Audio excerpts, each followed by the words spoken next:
Hey gang, Rod here from East Coast Lumberjack. And one of the things I always tell people is bark doesn't lie. If you want to find good handle wood, you have to pay attention to the bark, because the bark, as we know, grows to the outside of the cambium, and of course the wood grows to the inside of the cambium. So that's the outside layer around the tree. That's where the nutrients and water flows up and down through the tree.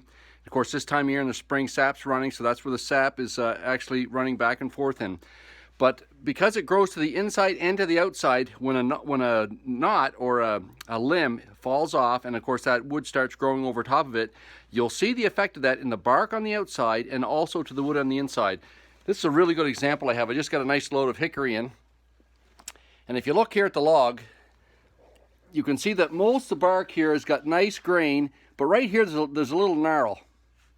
Okay, see this right here? And you can see that as the wood comes down, it actually is pretty much, I call it diamond-shaped bark, but then you see this little gnarl right here. Now on the outside of that log, it doesn't really look that prominent.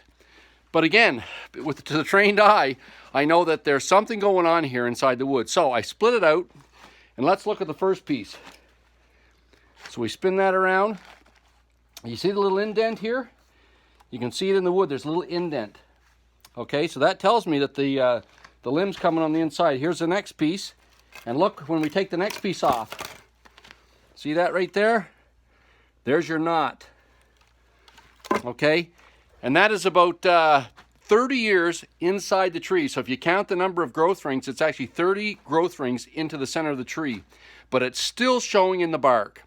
Okay, so piece of advice from the old East Coast Lumberjack: bark doesn't lie. You want to know how good the wood is underneath? You got to look at the bark on the outside.